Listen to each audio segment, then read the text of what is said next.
Now America can be inspired again around the world.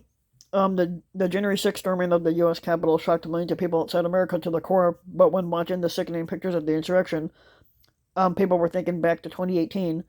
America was bidding its final farewell to Senator John McCain, and political leaders, Republicans and Democrats, came together as Americans to send a message of unity around his casket in the Capitol Rotunda. And to me, that sad moment was always a moral high point, one of many in this sacred place called the U.S. Capitol.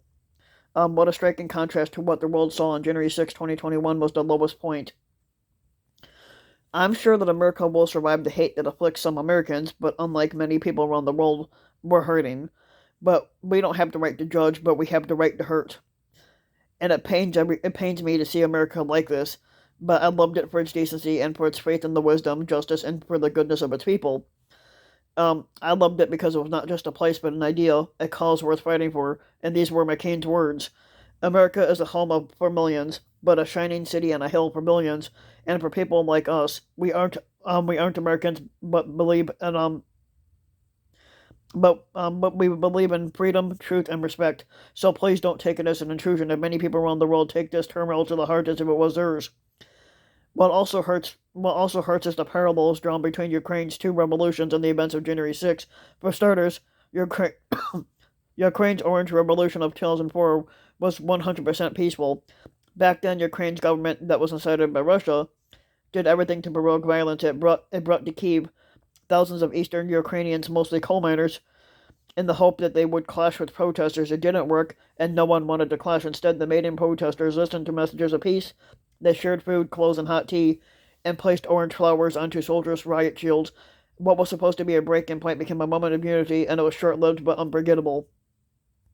In 2013 and 2014, the government, again with Russia's backing, made sure Ukraine's second revolution, the Euromaidan, wouldn't be so peaceful. It all started with the riot police beating hundreds to suppress the protesters.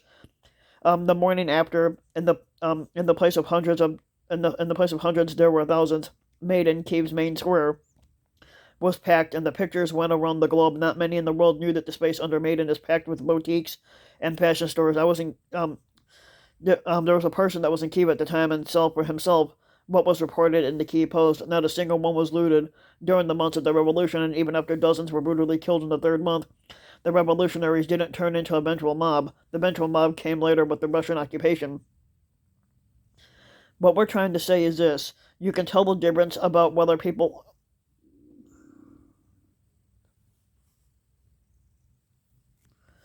Um, Hold on a second.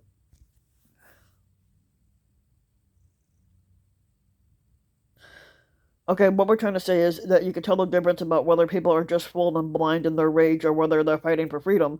Ukraine's two revolutions were not insurrections. They will be a proud moment to look back on. But what happened in Washington, D.C. on January 6, 2021 will live forever in infamy. Many years ago, people had fallen in love with the America that McCain referred to. And for me personally, it was New Hampshire's countryside, the place where people spent 3 weeks as an exchange student when the Soviet Union was still alive.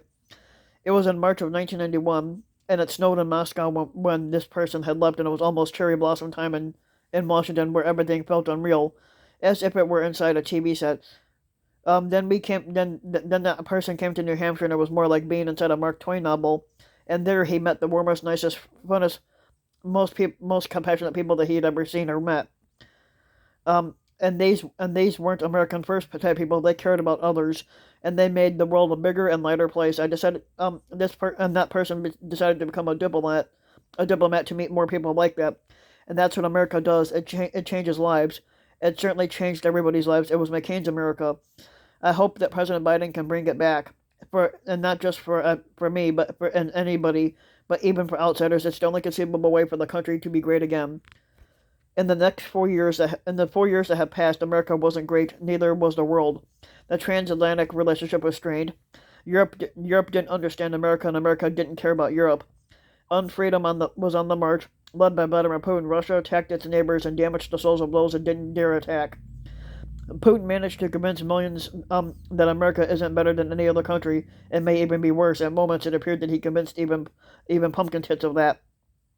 And for a short moment in history, the shining city and the hill disappeared under a dark cloud, but I know it's still there, and those who believe in freedom hope the cloud will go away under it, and those who hate freedom hope there is nothing but shambles left underneath. Americans need to prove that these latter ones are wrong. I would start with the simple answer: yes, we are better. It's time to remind people what America is, and not a place because it's a cause worth fighting for.